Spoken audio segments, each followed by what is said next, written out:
ಎಲ್ರಿಗೂ ನಮಸ್ಕಾರ. ನಾವು 42ನೆಯ ಶ್ಲೋಕದ ಪರಿಚಯವನ್ನು ಮಾಡಿಕೊಳ್ಳೋಣ. ಭಗವದ್ಗೀತೆಯ ಮೊದಲನೇ ಅಧ್ಯಾಯ ಅರ್ಜುನ ವಿಷಾದ ಯೋಗದ 42ನೇ ಶ್ಲೋಕ ಹೀಗಿದೆ. ದೋಷೈರೇತೈ ಕುಲಘ್ನಾನಾಂ ವರ್ಣಸಂಕರಕಾರಕೈ ಉತ್ಸಾದ್ಯಂತೆ ಜಾತಿಧರ್ಮಾಃ ಕುಲಧರ್ಮಾಶ್ಚ ಶಾಶ್ವತಾಃ. ವರ್ಣಸಂಕರವು ಆದಾಗ ಅಂದರೆ ಅನಪೇಕ್ಷಿತ ಸಂತಾನವು ಆದಾಗ ಏನೇನು ದುಷ್ಪರಿಣಾಮಗಳು ಆಗತ್ತೆ ಅನ್ನೋದನ್ನು ನಾವು ನೋಡ್ತಾ ಹೋಗ್ತಿದ್ವಿ. ಅರ್ಜುನ ಹೇಳ್ತಾನೆ, ಲುಪ್ತ ಪಿಂಡೋದಕ ಕ್ರಿಯಾ ಅಂದರೆ ಹಿರಿಯರಿಗೆ ಗತಿ ಇಲ್ಲದ ಹಾಗೆ ಆಗತ್ತೆ ಅನ್ನೋದನ್ನೆಲ್ಲ ನಾವು ನೋಡಿದ್ವಿ. ಈಗ ಆತ ಇನ್ನೂ ಒಂದು ಮಾತನ್ನು ಸೇರಿಸ್ತಾ ಇದ್ದಾನೆ. ಶಾಶ್ವತಾಃ ಕುಲಧರ್ಮಾಃ. ಆ ಒಂದು ಕುಲಕ್ಕೆ ಶಾಶ್ವತವಾಗಿ ಬಂದಿರುವ, ಹಿಂದಿನಿಂದಲೂ ಅನೂಚಾನವಾಗಿ ಬಂದಿರುವ ಆ ಕುಲಧರ್ಮಗಳು ನಾಶವಾಗತ್ತೆ. ಅಂದರೆ ಕುಲಧರ್ಮಗಳು ನಾಶವಾಯ್ತಲ್ಲ ಅಂದರೆ ಸಮಾಜದಲ್ಲಿ ಕೂಡ ಆ ಸನಾತನವಾದ ಧರ್ಮಗಳು, ಆ ಧರ್ಮ ಪರಂಪರೆ ನಾಶವಾಗತ್ತೆ. ಅಂದರೆ ಕುಲದಲ್ಲಿ ಈಗ ನಾವು ವರ್ಣಾಶ್ರಮ ವ್ಯವಸ್ಥೆಯನ್ನು ನೋಡಿದಾಗ ಅಥವಾ ಮಾನವನ ಸಾಮಾಜಿಕ ವ್ಯವಸ್ಥೆಯನ್ನು ನೋಡಿದಾಗ ಹಲವಾರು ಉದ್ಯೋಗಗಳಿದ್ದಾವೆ.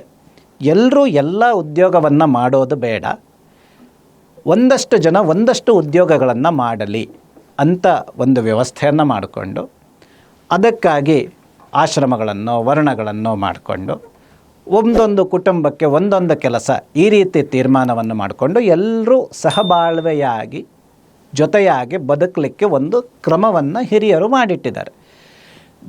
ಈಗ ಸ್ವಚ್ಛತಾ ಕಾರ್ಯವನ್ನು ಒಂದಷ್ಟು ಜನಕ್ಕೆ, ಅಡುಗೆಯ ಕೆಲಸವನ್ನು ಇನ್ನಷ್ಟು ಜನಕ್ಕೆ, ಬಟ್ಟೆಗಳನ್ನು ಒಗೆಯೋ ಕೆಲಸವನ್ನು ಮತ್ತಷ್ಟು ಜನಕ್ಕೆ, ಯುದ್ಧ ರಕ್ಷಣೆಯ ಕೆಲಸವನ್ನು ಇನ್ನಷ್ಟು ಜನಕ್ಕೆ, ಕಂದಾಯ ಇತ್ಯಾದಿ ವಸೂಲಾತಿ ಕೆಲಸಗಳನ್ನು ಇನ್ನಷ್ಟು ಜನಕ್ಕೆ, ಈ ರೀತಿ ಬೇರೆ ಬೇರೆ ಜನರಿಗೆ ಆ ಕೆಲಸಗಳನ್ನು ಕೊಟ್ಟು ನಿಮ್ಮ ವಂಶದಲ್ಲಿ, ನಿಮ್ಮ ಕುಲದಲ್ಲಿ ಈ ವೃತ್ತಿಯನ್ನೇ ಮುಂದುವರಿಸಿ ಅನ್ನುವ ಒಂದು ವಿಚಾರವನ್ನು ಮಾಡಿಟ್ಟಿದ್ರು. ಆಗ ಏನಾಗತ್ತೆ ಅಂದರೆ, ನಾವು ಸದಾಕಾಲ ನಮ್ಮ ಕುಟುಂಬದಲ್ಲಿ ನಮ್ಮ ಹಿರಿಯರೊಂದಿಗೆ ಇರೋದರಿಂದ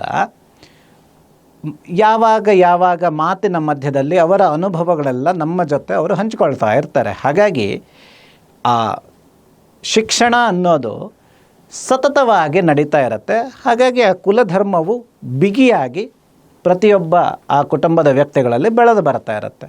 ಇದು ಶಾಶ್ವತವೂ ಕೂಡ, ಇದು ಚೆನ್ನಾಗಿ ಅವರು ಪಾಲಿಸ್ತಾ ಇರ್ತಾರೆ. ಆದರೆ ಈ ಕುಲವೇ ಕ್ಷಯವಾದಾಗ, ಈ ಕುಲಧರ್ಮಗಳು ನಾಶ ಆದಾಗ, ಈ ವರ್ಣಾಶ್ರಮ ವ್ಯವಸ್ಥೆಯಲ್ಲಿ ಇಂತಹ ಜನ ಇಂತಹ ವೃತ್ತಿ ಮಾಡಬೇಕು ಅನ್ನೋ ಒಂದು ವ್ಯವಸ್ಥೆಯು ನಾಶ ಆಗುತ್ತೆ. ಹಾಗೆ ನಾಶ ಆದ ಕೂಡಲೇ ಆ ಸಮಾಜದ ಒಂದು ಆ ಸಮಾಜದ ವ್ಯವಸ್ಥೆ, ಸ್ಟ್ರಕ್ಚರ್ ಅಂತ ನಾವು ಹೇಳ್ಬೋದು, ಅದು ಕೂಡ ನಾಶವಾಗತ್ತೆ. ಅಂದರೆ ಸಮಾಜವು ಪತನವಾಗತ್ತೆ. ಈ ರೀತಿ ಮಾಡೋದು ಬಹು ಕೆಟ್ಟ ಕೆಲಸ, ತುಂಬ ದೋಷಾತ್ಮಕವಾದ ಕೆಲಸ, ತುಂಬ ಪಾಪ ಸಂಚಯ ಮಾಡುವ ಕೆಲಸ. ಹಾಗಾಗಿ ಇದನ್ನೆಲ್ಲ ನಾವು ಗಮನಿಸ್ಕೊಂಡು ನಾವು ಯುದ್ಧವನ್ನು ಮಾಡಬಾರದು ಅಂತ ನೈತಿಕವಾಗಿ ಯೋಚನೆ ಮಾಡ್ತಿರುವ ಅರ್ಜುನ ಈ ಮಾತನ್ನು ಕೃಷ್ಣನಿಗೆ ಹೇಳ್ತಾನೆ. ಇದಾಗಿತ್ತು ಈ ಶ್ಲೋಕದ ಅರ್ಥ. ಎಲ್ರಿಗೂ ನಮಸ್ಕಾರ.